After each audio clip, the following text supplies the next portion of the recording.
Okay, 7:01, we'll call the September Parks and Recreation Advisory Committee meeting to order.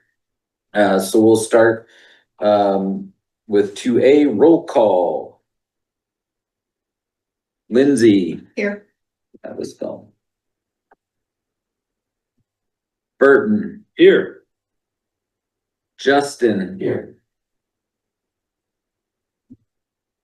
10 minutes gone. Hold on, sorry, this was supposed to. Martha. Here. Sadia. Not here. And did I say Tim already? Tim's not here. And then Brent is here. Okay, everybody? Yep. We got two, yeah. Okay. Awesome. Approval of the agenda. Any changes, updates needed to the agenda before we start?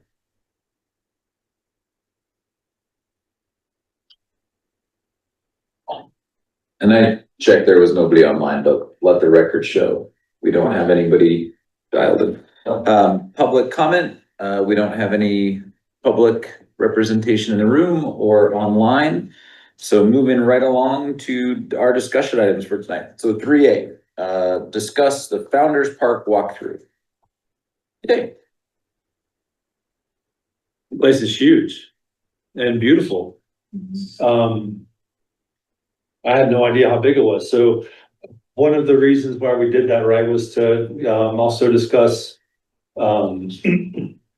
council member Stephanie Miller's idea to take out those pathways that go through on the east side of the park. And we looked at that, and it looks like those pathways were installed a long time back in 2014 by the Historical Society, Superior Historical Society, to emulate the railway that went through Superior. What was it called? The kite A path. kite path. So there was a reason for those pathways at one point, which was one of my questions at the last meeting last month, was say what was the purpose of the original purpose of those paths, and that was that. And there's actually a place marker there, as we saw. As we discussed with the idea to take out the pathways to make room for pickup soccer games, was a question as to why that would be necessary, because there was so much room in between those paths, but also there's a whole football field on the west side of Founders Park that is completely, probably over an acre, I would guess, that would be a great, and it's so much space there, everywhere. And the shade structures have been put in apparently, maybe since the Marshall fire. New shade, it looked like new shade structures on some of the climbing structures. So another great asset of parks that we have in our town. I was impressed with all the jungle gyms and multiple jungle gyms and rock climbing wall, boulder wall, a concrete chess table, Ping pong. ping pong, excuse me. I didn't go to the bathrooms, but there are Bathrooms are in good shape and they're always clean. My only gripe is the main center unit, and they've definitely done some recent repairs, added wood chips to make it safer, but just some wear and tear that, it's just to kind of keep on people's radar that like this is an aging, it was a refurbished equipment set to begin with, to just kind of keep that in everyone's minds in terms of like down the road, we need to look at either just kind of, we don't necessarily need to replace it right away, but like just keeping it safe and freshen up a bit. So, but yeah, it's underutilized in my opinion. I mean, like I said, people come to that park that are coming from out of, different cities to use the Costco and the Target. I mean, we had friends there this past weekend that said, we always go to Founders, come meet us at Founders, because this is where we go when we go to Target and Costco. So it's kind of I think the first park that people from out of town really know, because that's where they visit when they have kids and want to shop. So it would be great to kind of utilize that space a bit more.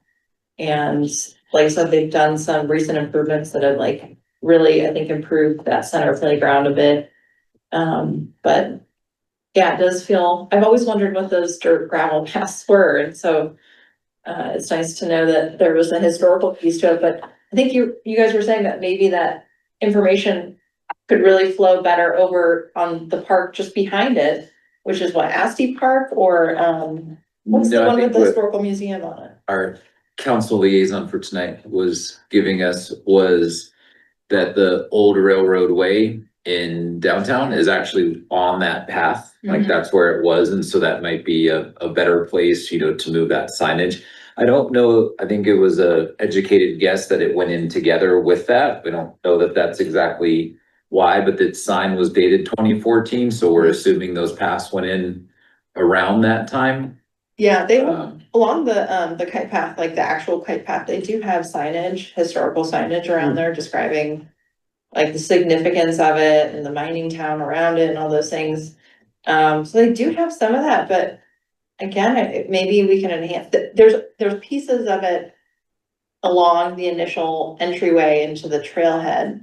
But there's other parts of that trail that could honestly use those plaques as well. I think would be kind of cool to see.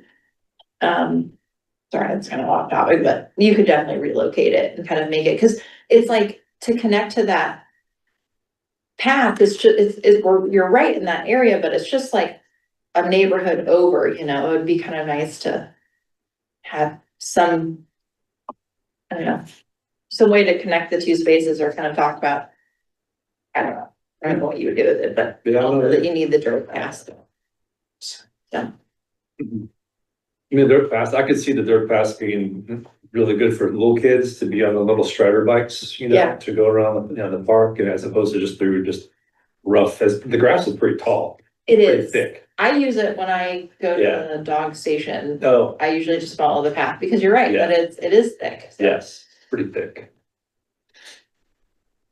But anyway, other than some of the upkeep on some of the sun damage on some of the platforms, I thought it was a beautiful park, and then, I would definitely question, given how much space is there, I guess for my own, I keep talking, but, for my own, and then what we were discussing is like, there's so much space there, I can't imagine being a limitation on what anybody could do in terms of playing a pickup soccer game. Mhm.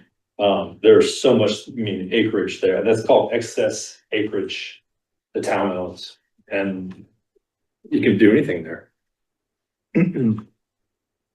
Yeah, I think it came up right as a part of the question on, there was some feedback to the town council or about the downtown park being heavily programmed and where could other people potentially do it. I think what we came away with from walking that park is there's plenty of space without doing anything for people to play all sorts of pickup sports, games, activities. I think the question would be for us in the future, maybe to get from town council is there a need to expand like a formal soccer field or playing field somewhere else? And I think then that would be evaluated. I also know that I would imagine, I'll say no, we're not gonna wanna put lights around that area. And so being able to use that space in a way that serves that full purpose, I think is limited anyway. But we did say if there needed to be more, continuous grass space, that there's some rocks that divide that space up right now that could be shifted and create more. And I think as we know, I don't know if it's on the list or Brian, if you guys have an update on, but there's a consultant who's gonna be, that we talked last month, was looking at all the parks. And as part of that kind of red, yellow, green scorecard, they'll be evaluating play structures, and that should really help with like a prioritized list across the town in a way that we can't do with us as volunteers, but someone whose job it is and who has like a thing to report on, can. So, yeah, it was good. It's always good to get out and see the parks and get eyes on what's there. And learn that there's a concrete ping pong table that all of us that walk past don't know how many times I never noticed. You know, Boulder Rock, Yeah. bouldering rock. Yeah, that I know my kids have jumped off of. So how I missed the ping pong table on the walk up there, maybe I was watching them jump off. Vanderbilt workout equipment. Yeah, we're up, yeah, That no That idea, too. I would use that. that too. Did you notice the town's only horseshoe court? Oh, I've seen that, yes. Did it not? One bocce, one horseshoe. Nobody knows.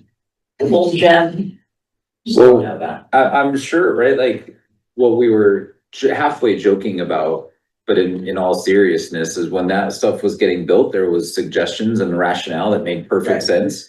And then now after years of usage and changes, they don't make as much sense. And the same thing will happen when people are like, why did you put that equipment at Community Park 10 years from now? Be like, well, everybody loved it when we did it, right? So it's part of why we'll keep care and feeding what's there. Yeah. Okay. Anything else on Founders Park?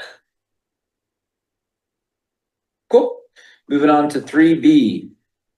Now you get your answer, Lindsay. Yeah. I know City is not here, so Burton, you get to lead the show on Yeah, I how guess. Chili and Beer Fest. Yeah, so we had a great time. Sadie and I had a great time, great conversations. We were greeting everybody we could, and everybody was really impressed with all the new schematics to the new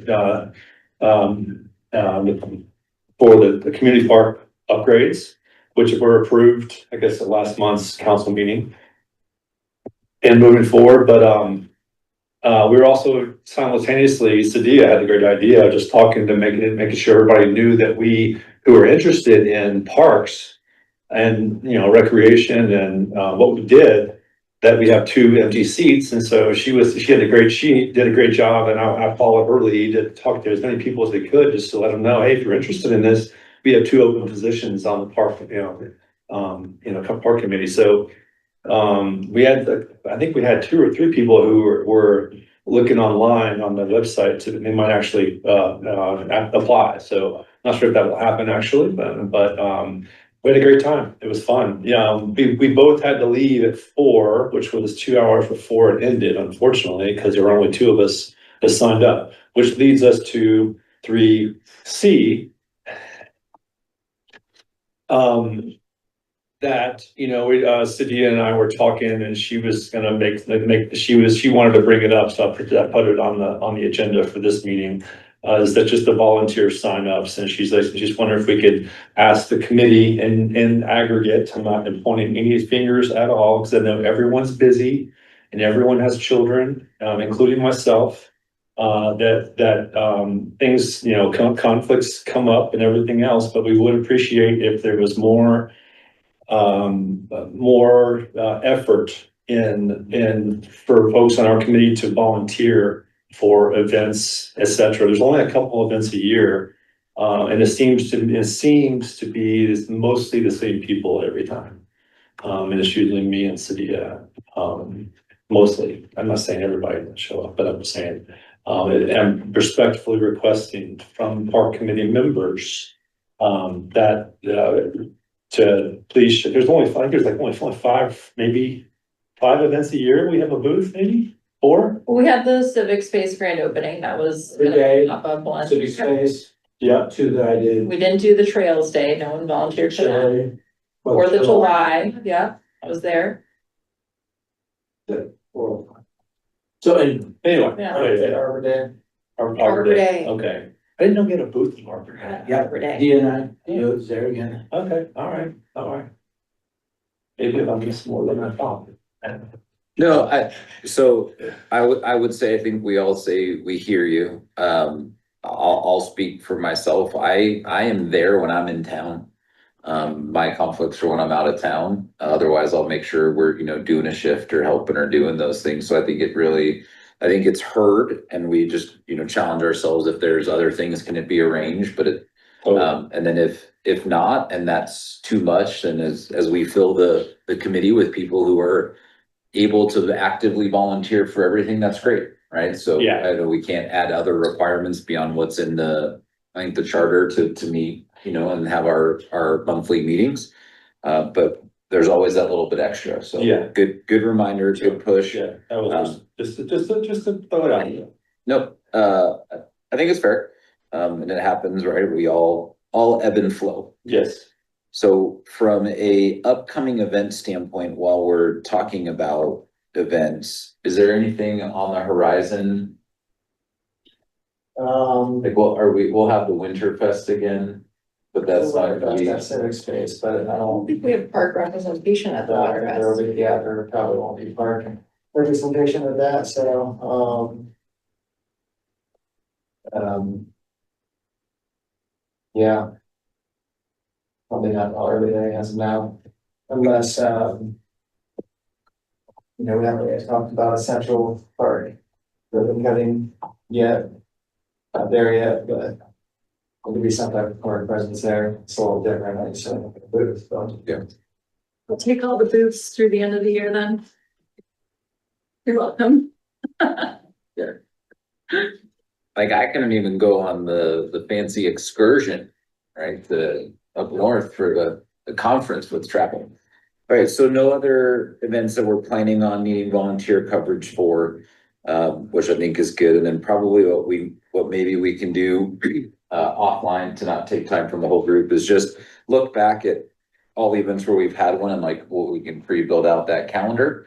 And that way, as soon as dates are available, then we can get them out to the committee as placeholders, so that if there's stuff that can be avoided scheduling conflict wise, we do.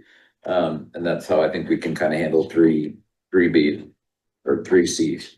That works. Sounds good.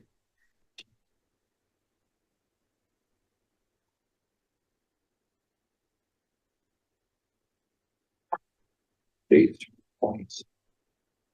So are you taking that as follow-up to put the calendar? Yes, I'm looking at the availability sheet, so ultimately, if we know like the ones that we've done historically, we'll just put them in there as placeholders, and then I'll work on the dates and we'll go from there. Okay, so staying with the booth theme, on to 3D, possible games at park booth during events. This was, we were talking about like I forget who had it from last month, or whether we'd have a spinner or other types of contests, other things going on. I don't know, that wasn't Tim, because Tim has the like passport piece, right? Right. Yes. Yep, passport. I have to look back. We have that. I don't remember that. It was in my notes that was to be put on this. Jim. Yeah, from last one. I feel like it's gonna say that I would do that, and I'm totally forgot. At the Chili Fest, it was the booth next to us, and they had it was OSAC. So we're on one side of the sentence. Okay, yeah, OSAC. But one of them had that little. What do you call the little Chico? It drops down. It drops down and Yeah. there's a little. Bingo, that was so good fun. Oh, okay. So still cut that, and then that was discussed as something we were gonna think about, but since that was already duplicated in the one booth over, I thought that would be. Did the town have a closet somewhere with all this stuff? Wheels and things. Dark. Yeah, That's that around. Wheel of Fortune. You can do. I don't know if there is one. Where's the closet? Stuff. Is that somebody's house? I was on ACES, it was we started at people's houses. Oh, really? And the ACES operating budget paid for a little spinning wheel. Yeah, and we have the park budget to make some of those purchases. I think it was funny. I pulled up the notes. It doesn't say who. It was on the notes that I had. Oh, on your separate notes. Okay. So we'll take that offline and we will keep that on October, but in a good way. We're not in a hurry. Yeah. Right? Because there's no other events to plan for, so we can combine that with the swag discussion and make sure we're planning kind of booth presence, park representation. Yeah. Holistically. Fair? Yep. And I know where you can find a cornhole game. Do we have a trailer somewhere? Oh, yeah. I saw it on the street, by the way. Oh, the block party trailer? Yeah. Oh, yeah, our neighborhood did it, and I couldn't believe the amount of stuff that came out of there. I was like, Yes. there's shade structures, there's tables. I mean, I was like, are you sure all of this equipment came out of this Yeah. trailer. And I remember pulling stuff out of there when we first featured it at the Chili Fest last year, like kind of showcasing the trailer, but having our neighbor pull it out and use it, I was just like, how did this come? There's so much stuff. It's great. Incredible. There's like a kid's picnic table out there too. I think we're glad it's getting used. Okay. 3E, moving on then, sports equipment checkout at the community center front desk.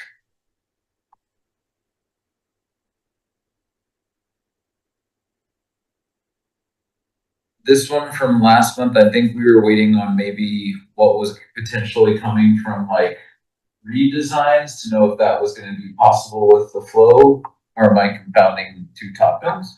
That was it. So we're looking for an update on maybe the redo of the area here to be feasibility. Yeah, I mean, it's pretty early on, there's nothing that's been, right now, it's just, there's, I think 150,000 in the 2026 budget, for the project for next year.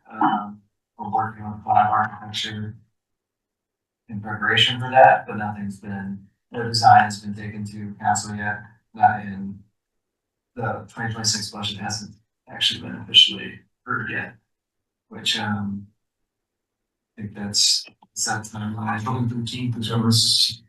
Yeah. Awesome. Yeah.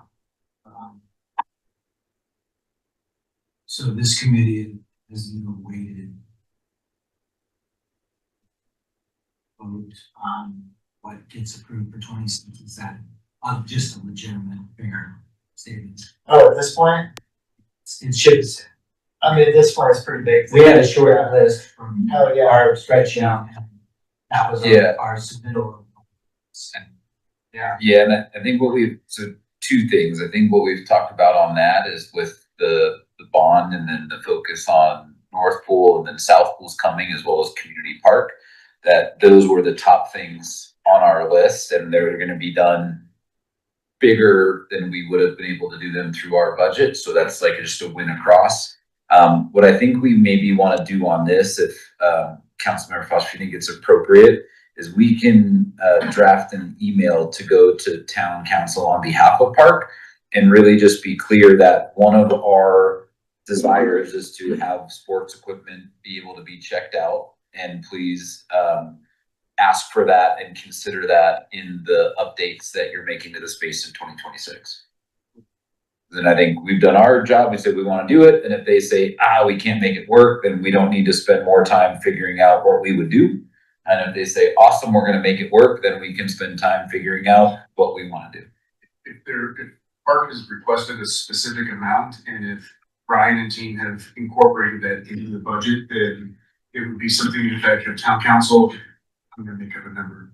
$23,000 is in your 2026 proposed budget for sports equipment to be checked out at the community center. Park unanimously requests that the council approve that funding request. Yeah, I don't think it was a funding request. Just an idea. Our side, this community, it was just, hey, this is just a thought.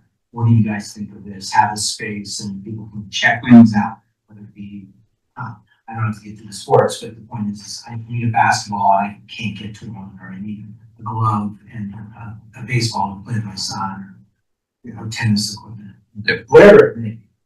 So the precursor to that was the space requirement. So we didn't go in saying we need budget for space. We had some ideas on the equipment and then not able to move forward until we get space to do it, was the feedback. So if you guys are okay, I can take that action and send an email.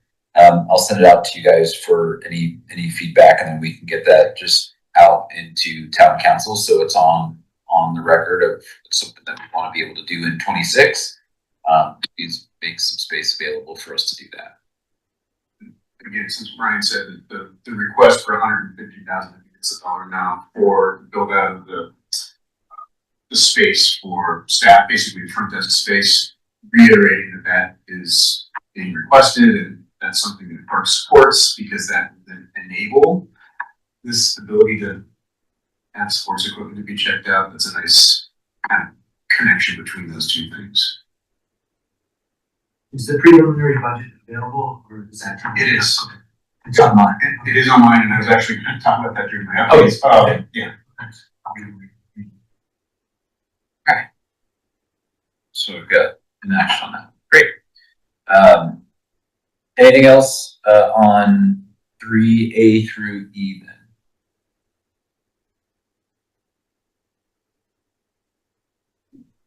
Okay. I just want to pull this up. So 3F, I had a chance to meet with James, who's the chair of ACES. And one of the things that I think we've heard from our different partners as well as town from about right from a sustainability standpoint and what we're doing to help protect the environment with the choices we made. So we talked about the comprehensive plan, the goals, how we wanted to add it, how we've added in things to make sure we're doing the right things the right way. One of the biggest things that he brought up was a water conservation plan. First and foremost, he's like, nobody wants to tear up Purple Park or Community Park, right? There are amazing parks that group fully understands we're going to take care of. But he's got a set of things that they're working through, which I asked Brian Leslie if we could ask that consultant who's auditing the parks to look at, I forget the term used, but there's some like non-critical turf, grass around places and basically like they have a formula for every amount of grass we don't use, we save this amount of water. I learned that we don't water with fully reclaimed water. We actually supplement that with like fresh water. And so just, those things right from an education standpoint, I've got a lot of value in learning the history on park. I got some really good stuff from hearing from James and what they're trying to do for ACES. So part of it, I think going forward, there's not a necessarily like an ask for us yet, but for if you guys are okay with it, to continue to look at the collaboration and say what kind of guiding principles, if any, would we add to what we want to do when we're working on park stuff, just to say, did we evaluate for these things with ACES and the sustainability piece in mind. So I didn't want to commit to going to ACES and talk about that park was supportive of that. I wanted to come here and make sure that we could talk and if align on what our kind of stance was in terms of aligning with conservation efforts in the town and then bring those things together. Because as we heard, if we can link ACES and park and the town are all supportive of these initiatives, right, that brings some additional support to doing things that are there. So my question to my fellow committee members in there, I'm going to phrase this in a way that probably sounds a little loaded, is what are there alternative thoughts if we're looking at parks and evaluating usable spaces? Is anybody apprehensive to having that looked at, with not saying it would happen, but recommendations maybe that some green spaces reduced and made pretty, right? We talked about that spot at Founders that looks really nice with the native landscaping, isn't heavily watered, or if we're digging up things, like asking them to replace them with the high efficiency sprinklers, with rain sensors, all of the things that are part of their water conservation plan and helping bring that in, as we look at kind of parks in general. For it. Yeah, I feel very strongly about it. I feel like the more turf we can pull up and just less water use is something I 100% support. So I won't see any pushback from me on that. So would there be an opportunity then with that consensus to do something like they have at the Safeway, would be soccer field, where they have the artificial, right? That's artificial. Yeah. So at Founders, I don't know. Yeah, it'd be great to like just see a space like if it's going to be green grass that we maintain, like that it's used space and like we want that green grass or turf or whatever to be usable space, but things that are like kind of on the sides that people are not using at all, that's just there. Like, no. I totally agree. And actually, that's one of the reasons I joined PARC. In addition to fishing access. You want I swear for our team, like, everybody's gonna get a shirt that's like, my name's Burton and I want fishing. Yeah. My name's Justin and I want tennis, right? Like, we all have a thing, we just gotta own it. Only one or two legs of deep, but that's beside the point. At Chili Fest, one of the community members came up and I was just discussing with her, one of her big things was the goose issue. She lives real near to Purple Park, and goose have been defecating all over her property, and it's just gotten out of control. They're trying to do coyotes and everything else. And I just asked her, I'm like, oh, would you think that one of the ways that we could reduce the areas where goose go is to let the grass grow taller. They will not go, that's where coyotes and predators go, is in the taller native grasses. All these green lawns, I've always said that, even back when the landscaping issues a couple of years ago, or even I think I emailed town council about, hey, have we ever considered reducing the scope of work for the landscaping costs by letting some of these areas that are not used and let the grass grow? But then there's fire issues and stuff like that. But long story short is, yes, I'm absolutely in favor of coordinating more with basis on that to reduce water usage and Yeah, I think it's the trade-off, right? Lot of trade-off discussion. So again, no decisions, but just, overall support and verbal consensus from the committee that, yeah, we're supportive of it, in principle, everything around conservation, and we can put that into play when we look at any of the things that we take on. Tim, I know you've got either a beautiful fake background or you're sitting somewhere blue skies, man. Any thoughts from you just to cover off, buddy? Yeah, no, I mean, I generally agree. I mean, the less water we can use, the better. I would say if we're not converting green space into brown space, so like I'd love to see natural grasses and natural vegetation rather than tearing up the grasses and putting down gravel and rocks and all that Yep. stuff. I mean, it'd really be a bummer to start looking like Arizona here. But yeah.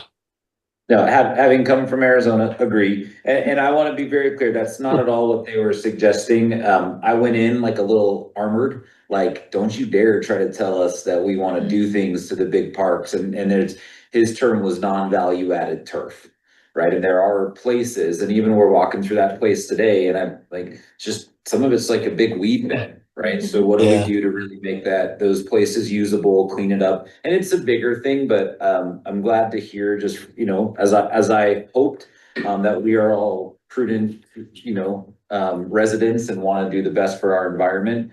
We haven't had, bad droughts here. And if in the future people are being told you can't water your lawn and then water's still running down Rock Creek Parkway, right? Like, that's going to be a different kind of problem. So they're doing a good job to get ahead of it. I'll continue to coordinate with James and may have him come in a meeting or two and talk more about his plan, and then see if there's opportunities to partner in any kind of communication that ultimately would go up to town council as we look at updates to parks. Have there been any initiatives to like distribute or bring more people like rain barrels to collect rainwater for yards and stuff?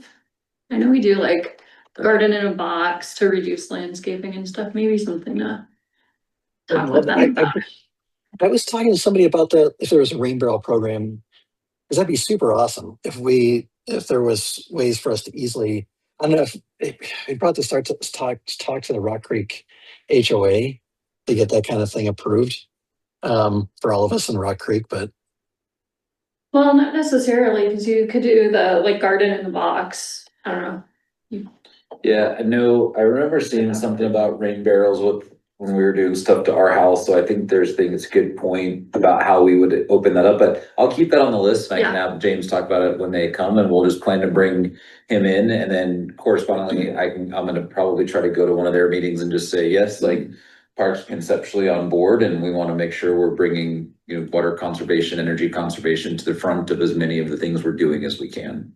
And I'll just add, when I was on ACES, ACES was not talking about any parks. It's if you're going down, Rock Creek Parkway, Median. the median and just south of Purple Parkway, the picnic shelter, you've got the pond and you got all that grass behind the pond that nobody ever uses. Yes. But it's still irrigated, it's still mowed, it still costs the town maintenance. Yeah. Those are the kinds of spaces Exactly.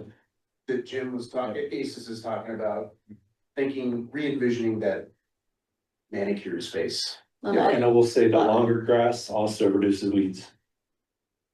Correct. The longer grass, was there any concern, because I thought about this before the fires, I'm like, oh, we should just let the grasses grow and have natural long grasses. But then after the fires, there was all the concern about the long grasses helping to propagate like those grass fires. Well, I guess, so we live in open space and the grass gets really, really high at a certain point, and eventually I'd say like twice a year they come mow it, like this huge like industrial sized mower, and they just come and like, and it's not like a manicured space, it's just open natural grass that grows. So they do come and cut it back. It changes, I think it changes the dynamic and where, we'll come back with the specific recommendations, but where I'm at, we have ponds by us, but they're non-manicured. And so there's really only one spot where you can go. So the ability to really like lay down on a blanket and relax like you see people do over at Riverbend is different from where we are. So I think it's just, again, balancing those all out and then making a decision based on what we know now versus when those things were built. Because if it's maybe an increased fire risk, but those grasses are also alive and maybe not, timing of the fire was also in the dead of winter, right? When everything was brown. So, we're not gonna decide that. I don't want that to be us, but those will be recommendations we can make in partnership. And I'm assuming most of the town board's gonna be in favor of as much conservation for our community as they can as well. So then it's the balance. Okay. Thank you guys for hearing me on that. I'll circle back with them. All right, so moving on to new business and updates. So Tim, coming at you for passports and potentially the maps from kind of the park stuff. Yeah. Yeah, so I got inspired. So Frisco History Museum, they got their passport to history. And it's exactly kind of what we're talking about. So you go to the main, like the old, I think it's an old church or an old schoolhouse, and you pick up a little the kids pick up a little passport, and they've got these little embossers like all throughout the historic village, and then they just emboss them on the little passport. And it's, our girls love it. It's every time we go pick up a new passport and they go to each of the locations, and there's usually something explaining like of course the building and stuff like that, and then they got to hunt for where the embosser is and they put it in their little passport. And then when we get back to the history museum, they get like a patch. So that's pretty cool. The National Park Service also has a passport, and it's a stamp. So it's more like a passport stamp kind of thing. And so you pay like $50, and then you get every national park you go to, you put a stamp in there. It's purely a collector's thing. You don't get anything if you do it. And so the cost of the little passports, it's depends on who you talk to, what custom publishers, but there's a bunch that do these little passport thing. I think the first thing I would do is probably reach out to Frisco directly and say, hey, who do you get these passports made by? Because they've probably gone through all the process. But it was like $3,000 to do the tooling, and then like $6 a passport. That seems a bit high. So I bet Frisco has probably figured out like what publishers to use and yada yada yada. And then the embossers, I mean, they're somewhere between like 15 to $20 a piece. And you create a little embossing token that goes in there. But yeah, if you guys ever gone through Frisco on your way up to Copper or Vale or something like that, you just stop at the History Museum and check it out. And you can see exactly what it would be like. It's pretty cool. Yeah, I like it. So we've talked about this one for several months. And I think the intent was that connecting back up to some of our discussion at the booth, that maybe this was a way that if the kids or, people around town went and collected Stamster got, embossed their thing from however number of parks, then they could, earn a higher price, nicer thing at the booth as a reward for turning that in. So I think from like a auxiliary budget standpoint, if we really were gonna do it, I don't know that we could do it all within our budget versus making a small ask, but what I might suggest, Tim, is if you stay on it and find out from Frisco, and I think we'd have to go through our own procurement process, but at least then from an estimate standpoint, because I think at that point, then we would have enough to say, all right, how many of these do we want to do? And then make a plan on how many parks we do it at, and then really talk about a specific reward for kids of different ages. Or a thing that they could choose from, and that's where we would use our budget to purchase those. I don't know that we would have enough in our budget to purchase all of the passports and things, but that ultimately that might be pretty nominal in the town's broader budget. So does anybody feel like continuing to pursue it is not worth it? If Tim wants to do it, I think it's worth it. Yeah, I'll do it. Okay. I Awesome. know I've been the slacker as far as volunteering at the event, so I can at least do the passports. Message received, Tim's on it. Guilted him into it, buddy. We don't mention names here. We didn't mention names. We don't mention names. it's Mitt. I believe it's pronounced Mitt. Awesome. Yeah, stay on that. I think it's a great idea. Those ways to get people going to different parks around the community, and getting people exploring. And then I think ultimately, as we just talked about sustainability, they probably need to be like not easily ripped or disposable. And then I think if we got into like creating an app or using technology, probably not, at least what parents of all young kids want to do is like have the kids on their phone. So, tangible is probably better for it. And we'll print some paper and hopefully we do okay in the offset. Yeah, I think All right. I think part of the spirit of it was we wanted to get higher quality, less like waste. And we're like, how can we maybe look to passports, and then we can have better materials to hand out. So yeah, totally makes sense. Something similar to that is Anderson Farms. Are you guys familiar with Anderson Farms? Yeah. They have the punch instead of the dauber or whatever you're saying for martyrs. Yeah, they have a punch at each station, and it's similar to what you're describing, Tim. If you've ever had your kids out to Anderson Farms, yeah, so they just do a punch and then you turn that in to that point for something. We don't need to have that, or at the next town event, you turn in your punched card with all the, shapes of a butterfly or whatever it is, or a hat or a t-shirt or what have you, or a bike light. I think we did a bike function for minors. So anyway, it's not important, but. Yep. All right, so we'll keep rolling on that and continue to kind of give updates and work towards that probably as a 2026 initiative, but we can get ourselves planned and lined up at the end of this year so we hit the ground running in 26. All right, so 4B, updates from town staff or council liaison. You can start in first. All right, well, this is the big one. Some of you guys may already know about this one, with North Pole. The mayor posted something on Facebook yesterday, but that project has been delayed until the fall of 2026. Main reasons being, budget came in about 1 million over what we were anticipating.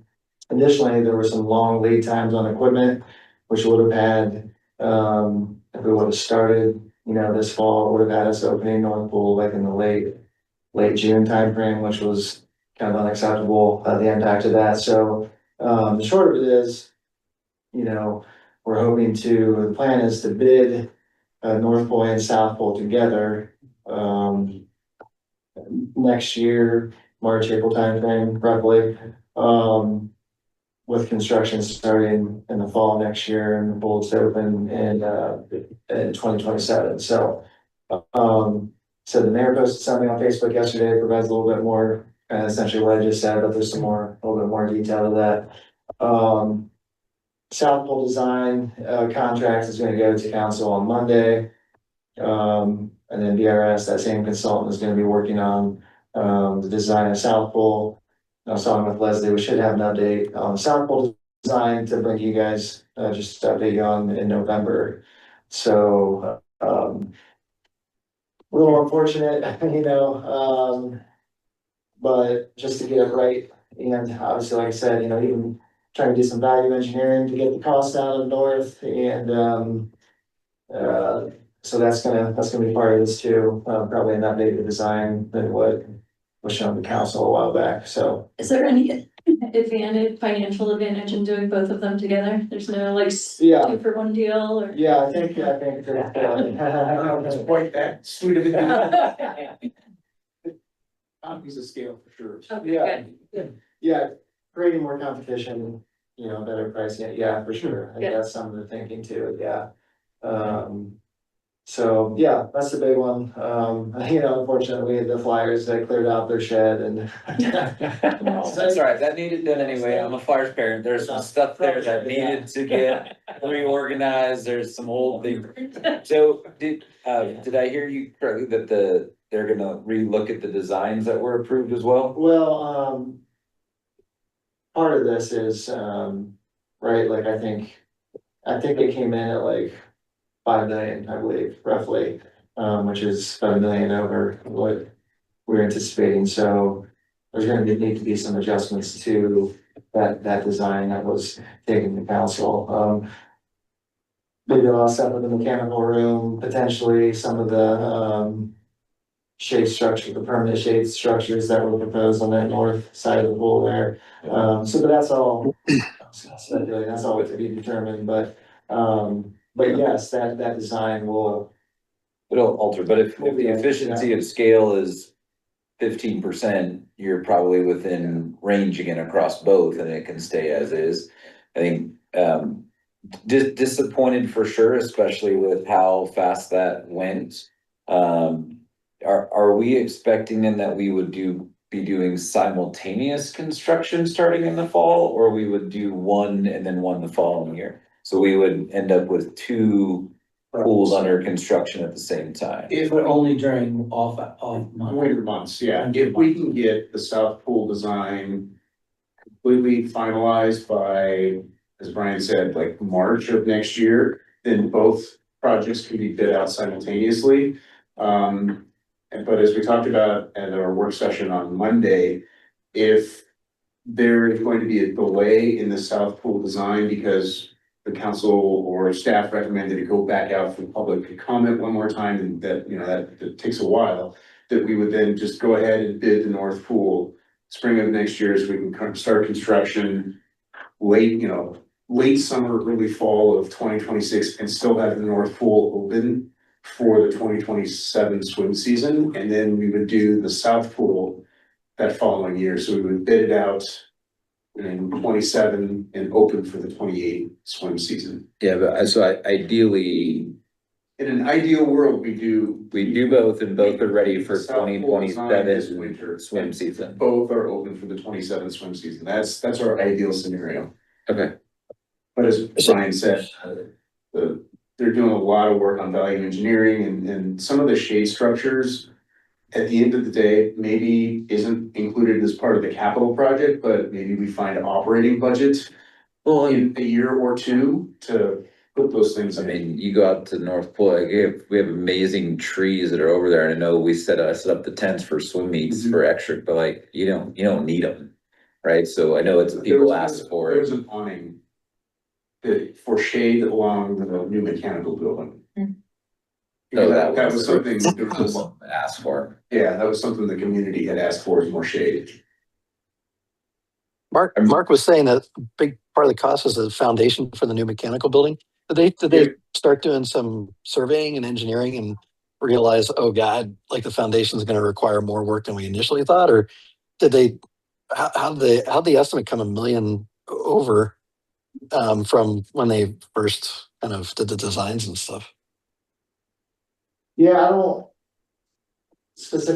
know, Tim, I don't really have an answer for you on that. I mean, obviously things were, with some of the public engagement being stretched a little bit into the summer, some of the design modifications, and then when, A.E. Miller came on board, the construction company, yeah, I mean, we were rushing pretty good to get this going, so I really don't know, I know some of it, yeah, like you said, was, involved with the mechanical room, I don't know specifically, when that started escalating, yeah. My understanding is that there were some, different depths of concrete that needed to be poured to, support the weight of some of the new mechanical equipment, and so the engineers are going back and looking at, are there ways to shave some of the depth off that still meet structural support requirements and things like that. But $1 million is a lot of money to value engineer out of a project. Yeah. Yeah, well, and I think part of it as when we did the bond measure, right, was how much we thought would be the pools, and I'll just say in my head, it was like a total of 10 across both, I think was kind of the thing. It was like 5 and 5 if, the conversations we had ultimately, like that budget's fluid and we understood that. But I think a big part of it is when we did the public comment, I wouldn't imagine we're gonna get anything net new, especially if we don't have a new North Pool to like get any additional feedback on. And North Pool really wasn't changing that much, right? Like a lot of those costs were gonna be infrastructure and, I think what you would see is a new kids play area, and you would notice that the pool is nicer with some new gutters, but other than that. And a new mechanical building and some, and But occupied space. as a, someone going to the pool, like, you don't see that, Right. like, you don't care. And so what I think the hope was that South Pool with all the extra space for some of the amenities that the town asked for that were not able to go into North Pool would end up in South Pool. So my question for you, is there an idea that the committee or the council has for budget for South Pool? Because if the simple and necessary updates for North were at 5 and that was too many, thinking about adding in the bigger water slides, the other features that the community asked for, feels like it would go way beyond the budget that's available for South Pool. I think it's just the cons and expectation setting about what we do. I think it's gonna, I think there's numerous moving parts to this, not the least of which is we haven't started South Pool design yet. So as Brian mentioned, that contract is on the Monday agenda to get approved. So assuming that gets approved on Monday, then the design team's gonna start taking all the community feedback that we heard during the community meetings this past year and start coming up with design concepts. It's the same group. Same group. Yeah. And I think Brian said the tentative schedule is to have some early concepts by November. So we can work through those through the winter time. And again, the hope is to have final designs by February, so the town staff can put this thing out to bid in March. And both North and South Pool, and if we're successful at that, the Public Works Director, Brandon, is very confident that we can get some better pricing, because instead of buying one piece of equipment, you're buying two, and when your type of equipment you're buying, those dealers give good discounts when you're buying multiple pieces of equipment. So that's kind of the thinking where we can bring some of those costs down by buying in bulk, for lack of a better phrase. So as Brian mentioned, I think we're gonna be pressing the gas pedal here to get South Pool design done so we can bid this out together. Yeah. But the council also doesn't want to rush this if the design is not ready by February, because community members want to weigh in and provide more feedback, or staff is like, well, we just designed a $15 million South Pool and we need to kind of rethink our designs. Then we will put the North Pool out to bid and have that ready for the 27 swim season, and we'll work through the design with South Pool. Okay. So what I'll take away from that is maybe by our November meeting, we may have some preliminary designs to look at. Otherwise, we'll stay the course. And then I think what we showed we could do with North Pool was have a separate working session, make sure we're consolidating feedback. So that as we get closer to that, we'll dust off what we recall and look at those surveys and all the resident feedback we got. Is like I said, I don't think it's gonna change much. If we needed to make a recommendation to not go back to survey again, I think we can help with that. I'm sure the people who will speak up that need to speak up, and we'll be guess ready to hopefully look in November and then, I want to say fingers crossed, but plan for North Pool to start at minimum next year and hopefully South Pool with it. And a lot of the feedback we got from the community was coupled with north and south. And Yeah, we did it all together, which, so, I don't know what the protocol is, but I don't think we're shutting out the community by not, announcing South Pool design as much as we did north, because frequently it was north-south. It was, I would definitely thank you for that, because I was there at all that community feedback meetings and everything, with the community, and it did include north and south pools. The only thing that was missing, at both were design concepts at both, but I would request that we do not spend as much time talking about all the things that were never, ever going to happen, such as hot tubs, slides. Do not put that stuff on a community survey and say, hey, what do you want to see? yeah, I don't think. Because that will not, I thought that was the complete way. So I wanna partition that, so I would hear you on not putting it on the survey. Yeah, And there, the surveys are always tough, and I think that's part of the challenge of casting the wide net is that you get expectations high and you have to manage them down. That's all. People write in their stuff. What I would wanna make sure though, is because, and I think we've learned on some of those things, there are reasons we won't do them in any pool, slide, diving board, other like changes to the footprint of South Pool, those were things that people asked for, and then it's gonna become the budget concessions. And what took a couple months for BRS, was it BRS, right, to do the first time, was to present options.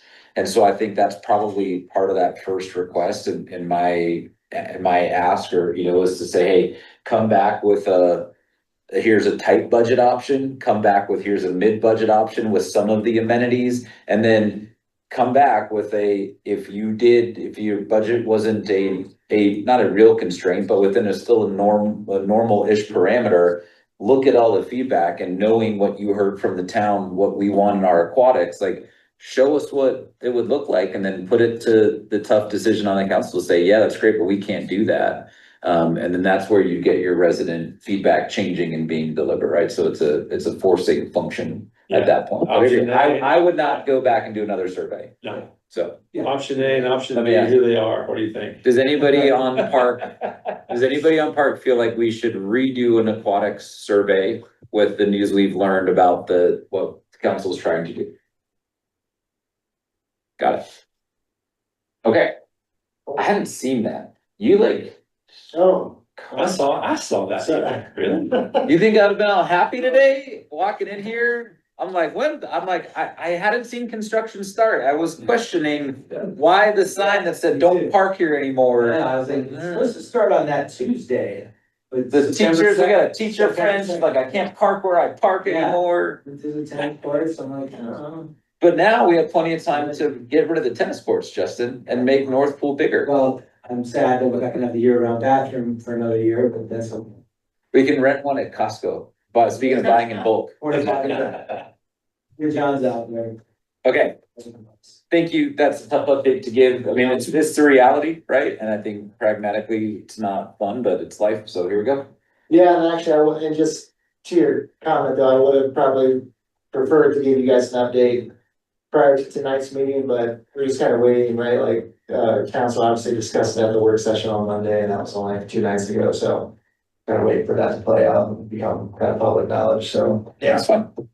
But, yeah, a few more, project updates here real quick. The community park playground project, we've ordered equipment, that's installation is gonna start in the spring of 2026. So that'll be probably nice. Do we know the estimated completion date? April 26th. Yeah, end of April. It's gonna start. Start in March and be done in April. Are you joking? No, I'm not. That was that. All right. I never saw the timeline. The goal is to basically have it open by May of next year. Yeah. All right. There's no requirements for that to settle the. No, it goes fast now. Okay. I think it's just more what did we learn for, the downtown spaces or the other parks? Cause that's a major overdue, and I'll just say every other park has been delayed. So at some point, right, there's like a prudence in the planning of like realistic optimism versus realism with it. So starting in March, awesome, and targeting end of April delivery. Early May. Weather permitting. If we get. Weather permitting. Right. But I think what I heard Brian say is like, things are ordered, right? Which is a big step. And so if everything stays on order, then that is, and maybe in a month or two, hopefully not, we would hear some things on back order. And then maybe those things get staged out, but it'd be awesome to go that fast and turn around some of these And big my updates. understanding is that, the company that the town selected is all domestic manufacturing, so we're not worried about tariffs or supply chain delays or anything, so it's all domestic. That's awesome. Which facility or which park was this? I totally missed the beginning of that. Community Park. Community Oh, park. okay. Cool. Right. Awesome. The playground. Sweet. Next, what else, yeah, Brian? A good contrast for that is the Central Park, project, yeah. So yeah, love that I got from Leslie, landscaping is progressing, foundation for restroom in progress, shelter and restroom placement in November and December. Yeah, I know, that one's just kind of stretching out, but that's not really an apples to apples with the community park playground project, but. That one's a lot smaller. Yeah, yeah, so community park, still coming along, and then, Brent, I know you mentioned the park, scorecard. As a reminder, I gave a little update last month, but, we're working with Design Concepts. They started doing, kind of independent site visits to all the parks in town, doing a scorecard. I think I mentioned all the things they're evaluating. I think they're scheduled to do 2 site visits per park, through early October, and then obviously come to you guys. I think we're gonna have them. Yeah, most likely, give you guys an update on their findings and whatnot, so yeah, that's in progress. And then lastly, there's the e-bike proposal that was discussed at an ordinance, a proposed ordinance at the work session on Monday. I don't wanna butcher this, I don't wanna put you on the spot, Councilmember Foster, but if you have any update on the e-bike ordinance, more so than I just provided earlier. So the broader concern is, there are a lot of e-motorcycles that parents are buying for their kids. E-motorcycles cannot be ridden by anybody that's younger than 16, but yet the sheriff's department is frequently engaging with kids that are 8, 9, 10, 12, 13, 14, 15 years old on e-motorcycles. Those e-motorcycles can do upwards of 40 miles an hour and the kids aren't wearing a helmet. And so the sheriff's department and town council is very, very concerned about child safety. There was an incident at the Chili Fest where there was a kid on an e-bike ran into the back of a pickup truck and the kid was injured. And so the town council is trying to work with the sheriff's department, who's also working with Boulder Valley School District to raise awareness around what is legal for a kid to ride versus not. And so we're gonna be doing a lot of education and working with the school district to bring home information that, hey, if you bought an e-motorcycle for your 12-year-old child, your child cannot legally ride that in the state of Colorado until they're 16 years old and they've gotten licensed basically. But the ordinance itself is gonna be addressing class 1, 2, and 3 e-bikes and setting speed limits in town and for trails. We're getting a lot of concerns from people that are walking their dogs or walking grandma or whatever, or grandpa, and people go zipping by on an e-bike above 15 miles an hour. And right now, the sheriff's department doesn't have a lot of tools in the toolbox to help manage that. And so we want to try to provide them with some tools so they can engage with those individuals that are, exceeding speed limits and not being safe. The sheriff's department has said that they will not pursue people because in their mind, that could just create an additional safety issue that they just don't want to deal with, and I understand that. But it will at least allow them to have conversations with people that are doing over speed limits. And again, it'll be kind of a public education campaign, raising awareness with parents around e-motorcycles and hopefully getting their kids off of those pieces of equipment until they're 16, properly trained. I mean, it is scary that the speed at which they can travel. I had one kid coming up the hill last night at night, no light on, no reflective gear, going 30 miles an hour. Yeah. And it was not far. No. And my kids were like, Dad, that was close. It's like, I yeah, see them no. doing wheelies on 88 all the time. So I'm glad we're getting there. Double, Huh? two kids, no helmet. Oh yeah, we see that all the time. time. Is it also applicable, I forget what they're called, like the one wheels or like electric skateboards? Because I know any of those motorized items can travel at speeds. So I've seen several of the one wheels as well as some of the more, the larger tired e-skateboards cruising down the paths as well. So I just maybe ask we not limit it to e-bikes in terminology, but it's really any motorized vehicle, and the speed limit is probably for non-motorized too, because if a kid's biking down the hill at 25 miles an hour, a bad piece of concrete or a dog or something else, and you have the same issues, right? So it's really a speed thing regardless of your mode of transportation on our sidewalks and be on bike lanes. I don't remember off the top of my head if those one wheels are considered a class 1, class 2, or class 3. It's a great piece of feedback. At least like the people I see doing those usually in like full motorcycle gear. Yeah, I'm like, full but they're still, it's not even them, it's the people on the paths that they're still bombing down. Yeah. Okay. Okay, and I was in Louisville, I had to pick something up at the rec center and they just posted their 15-mile-an-hour speed limit ordinance. A lot of education and stuff as well, so it's good.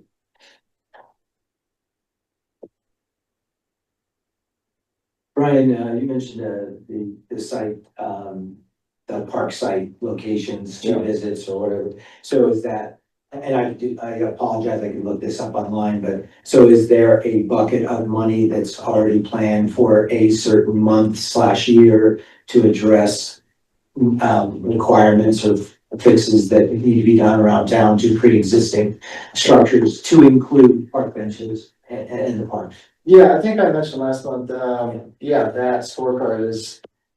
Ideally, it will feed into, budget requests for future years or whatnot. Future years. Well, yeah, done it, well, there are park improvements, we have I'll say a general capital maintenance line for park improvements that could potentially address that, not everything's called out on that, so there's some, so yeah, there could be, I think this was a council ask, so I think most likely, things that are urgent, can't get addressed as soon as next year, but in theory, things that can wait.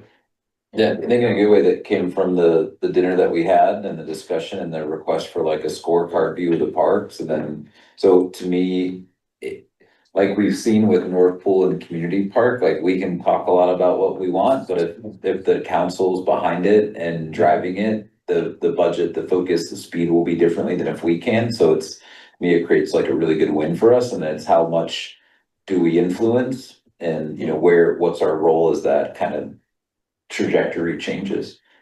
But yeah, I don't think there's not an existing 2026 line item to do work specifically found in this. It would come out of the general line item, and then we would say, based on the findings, we want to put this much more in probably for 27 and 28. And keep working through it, because we won't get to all 41, 42, 43 parks. Yeah. In a calendar year or two. But, parks is of course why we're all here, but certainly like the benches that some of them are not really usable, of course, we can't use them safely, and then, somebody put in a ticket for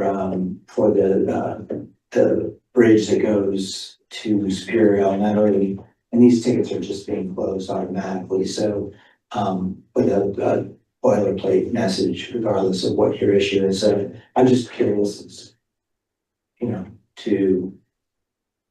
like, let's just stick with that bridge, or is that just maybe 27, 28, or, whatever, I mean, this is a specific question, but, I can just do my research online to look at the budget to see where existing infrastructure is going to be worked on over, you know, building new buildings and building net new things where we have things that are not safe to use, whether it's a bridge or a bench or a pump.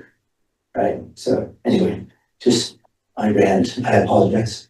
Just as a really high level, so, it would probably be a capital expenditure, and so in the 2026 proposed budget, we've got the parks and public works and parks maintenance operations building, there's the McCasland pedestrian crossing, we've got about $1 million for various road maintenance, road replacement.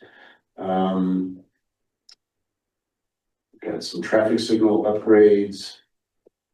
And then under parks, got $100,000 for playground improvements, $100,000 for xeriscaping projects, $25,000 for dog park renovations, $500,000 for community park playground stuff. That all sounds promising. Yeah, And you said 26, right? 26 budget, yeah, and then for the maintenance in parks, got about $230,000 for tree maintenance, tree care, branching, things like that. $120,000 for maintenance on this building, because there's a lot of stormwater runoff and flooding in the back. Yep, to address that. And then another $75,000 for miscellaneous park improvements, $25,000 for park furniture replacements, so maybe the benches are dead in that. They've done some of the Yeah. benches. You have to keep walking to Yeah. find a bench that's safe to sit on. And then other parking lot improvements, so, there's a range of things. Yeah, I'm sure that the bridge at Superior Elementary is somehow embedded in It something. would be, It didn't sound like a category, but You got me intrigued. What's wrong with the bridge? it's just dilapidated. When you go over it, the boards are loose. You know, is it safe? Probably, but it was just a ticket that was opened, that was closed like many others with the same boilerplate. We're looking into it, basically. I can read it off to you, but, and that could be, these are just Covered in mass apartments. flows is the problem. Well, that's. Is it the North Pool Bridge, that like Yeah. little, yeah, I know what you're talking Yeah, about. so It's if you little go rickety. over it, it's like boom, boom, boom, boom, you know, maybe it's safe, you know, and it's fine, but somebody put in a ticket, and like many other tickets, it just gets closed with the same messages, whether it's, you know, a bench or a bridge, or the park has chip paint, it has a boilerplate, and I might be phrasing that wrong, but it's the same, if you go and see Quick Fix, if you look at all the ones that are closed, it's the same message on everything, so, anyway, sorry to tangent so much. No, I mean, we, every month, something around See Quick Fix and the balance between maintenance and new things come up, so. I think we have to figure out what we want to do differently so we can change the narrative and like put a stake in the ground and move forward, whether it's as a committee or as residents. And I don't know who is responding to See Quick Fix, if it's a communications thing, if it's a prioritization thing. It's never the answer we want, but we know we can't get everywhere in time, right? And so from a sequence, but maybe it's like, you know, we will get out and evaluate it, and while it seems loose, it has been tested multiple times and is stable. And then that part of it's there. What I love about the passion of the group is like, we all have things that we want to make better for the community. Yeah. Right, and at some point, I don't know if the bridge there is actually part of our park or part of the school district, right? So it starts to get into some of the other stuff where, like, to me, I don't know if this, she's not, she can't yell at me directly, so like, yeah, like to email staff and leverage the fact that you've got the inroads to say who's the right person and be passionate about it. Because that's how things change, right? Like, that's why we're here. We wanted to bring change, we wanted to drive change. So keep it up, right? Like, sometimes I feel like we're here for a reason, make it work, but I want to make sure from an effective use of time for all of us, we know what we're going to do or not do a See Quick Fix. So maybe I'll chat, Brian, with you and Leslie over the next month and just see if there's like a plan or something else that we can bring. Because it is a familiar narrative and I'd like to adjust it and move on one way or another, and we take a big role or not, or a personal role, and then we know. Yeah, and actually, Justin, I mean, I'm happy to email you, the contact info for Matt Rarick, our park superintendent. Okay. I mean, you can reach out to him on any of this, on any of these items, and he can give you more specific information on, you know, said request or whatnot. You know, I totally understand, we all have our fishing things, you know, we all have our priority, not asking for everything to be addressed. Who's who? Yeah, who's who, I'm not asking for everything to be, I live in a world where, in my mind, like, before we built a new civic space, maybe we should have made sure everything was functioning, but that's my simple mind, I'm not town council, I'm not a Don't be politician. self-deprecate, it's not a simple mind, but it all comes to realities, they come from different budgets, different priorities, and different levels Right. of focus based on who's saying what. So I would encourage any, like, stay after it, you got a direct line to the person who can give you real answers. And like our kids do to us, after a while, you just give them what they want to shut them up, so, that approach might work too, Justin. So if you're leaving the tennis courts and going on foot, and you know where the porta john is at the tennis courts? That's that, where the bridge that goes to the Superior. Next, the little ravine. It's behind. It's footage. It's kind of so low sometimes. I walked over there this summer and I kept thinking, heavy rainfall, I wonder if they have any issues with flooding on that bridge. Yeah, I don't know. It's beat up though, but I'm not saying it's unsafe. It's all cattail in there. Yeah. And that's I think we said that before, like, is it unsafe is one thing, unsightly is another thing, and then just there's categories and we'll prioritize them. So, okay, just time check. So, anything else from staff or council?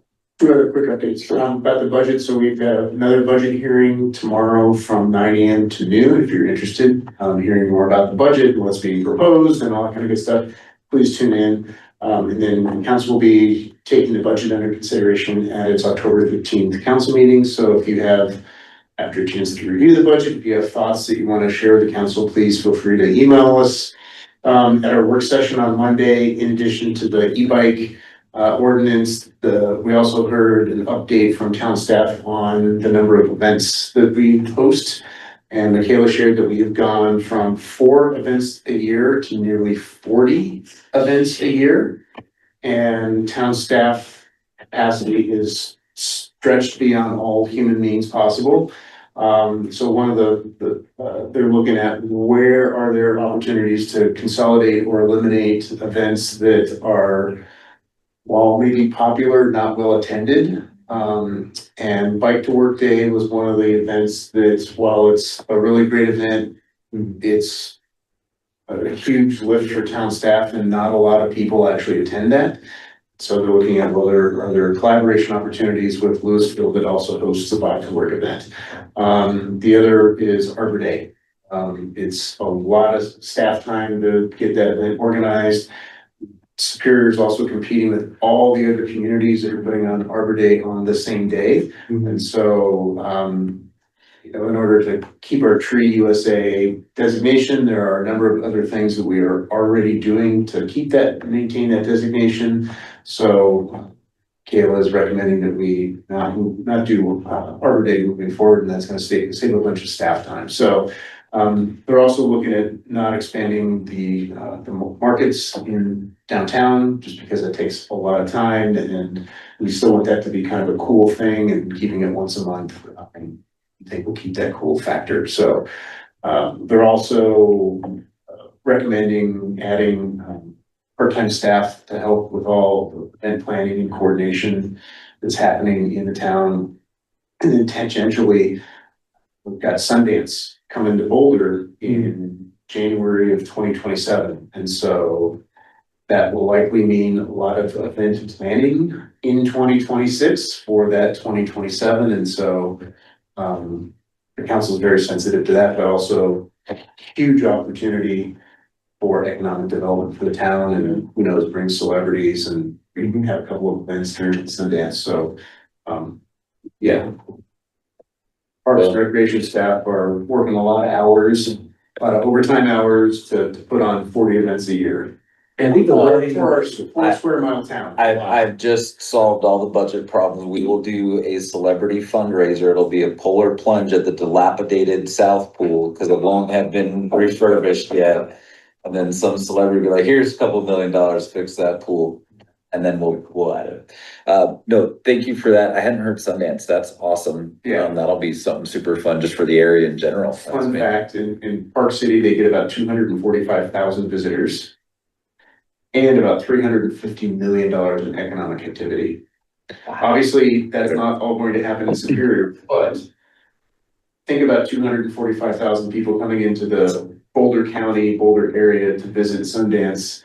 That's gonna be a lot of opportunity for restaurants that are here, so. Yeah. Definitely Airbnb my house. I saw that Tim, they you better broke ground on. get the mass printer for those passports, man. We're gonna Totally. go.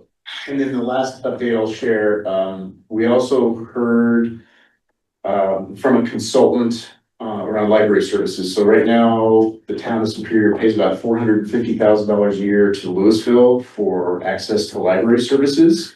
That's been going up about 8% a year based on property tax values. And over the last 19 years, we've paid Louisville over $5 million. And so the town is starting to ask questions of, are there more cost-effective ways of delivering that same level of service that our residents expect and not go through the city of Louisville? So we're starting to explore what that might look like. I think our bar is keeping the level of service that we have now, where people can come here to the community center, pick up a book that they've reserved or what have you. But again, we're starting to explore, are there less costly options for our residents? I mean, it feels to me like for that kind of money, we could do like a Superior reading room where we get one of the spaces in downtown Superior, and it's like new and noteworthy, popular fiction magazines, popular nonfiction. It's like the high traffic books and things like that. And my God, we could pay for our own like mini librarian and mini library for that kind of money.